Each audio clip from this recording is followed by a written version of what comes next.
Hi hello నేను మీ తెలంగాణ సూర్య. Morning లేవంగానే అద్దంలో చూసి అలవాటైపోయింది నాకు. అలాగా మార్నింగ్ లేవంగానే అద్దంలో మీరు కూడా చూస్తారా? అయితే కమెంట్ చేయండి.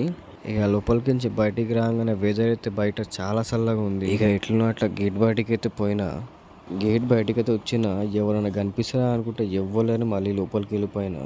ఇక లోపల రాగానే మా బిడ్డ అయితే వాకర్లు ఆడుకుంటుంది, మాకులు అయితే కిచెన్ మొత్తం క్లీన్ చేస్తుంది. ఇక నేను కూడా మా పాపతో కొంచెం సేపు ఆడుకొని ఇక హీటర్ తీసుకొని వేడి నీళ్ళు అయితే పెట్టుకున్నా స్నానం చేసుకుందామని. ఇక నీళ్ళు వేడేదాకా సీదా వాష్ బేసిన్ కాడికి వచ్చి కోల్గేట్ తీసుకొని బ్రష్లో పెట్టుకొని పళ్ళని అయితే తోముకున్నా. ఇక పళ్ళు తోమగానే చాయ్కి పెట్టిన చాయ్ రెడీ కాగానే నాకు అక్కలకి ఇద్దరికి తీసుకుపోయినా. ఇక చాయ్ తీసుకొని బయటికి వచ్చి స్టెప్స్ మీద కూర్చొని ప్రశాంతంగా చాయ్ తాగిన. ఇక అప్పుడే నీళ్ళు వేడిగాని స్నానం చేసుకొని ఫ్రెష్ అయ్యి బయటికి వచ్చిన. జీన్స్ ప్యాంట్ ఇంకా షర్ట్ వేసుకొని జాబ్కి అయితే రెడీ అయిపోయినా. ఇక రెడీ అయ్యి అన్నం తినేసి జాబ్కి బయలుదేరిన. బండి వేసుకొని మెడలో ఇయర్ ఫోన్స్ వేసుకొని జాబ్కి అయితే పోతున్నా. మళ్ళీ నెక్స్ట్ వీడియోలో కలుద్దాం ఫ్రెండ్స్, బాయ్.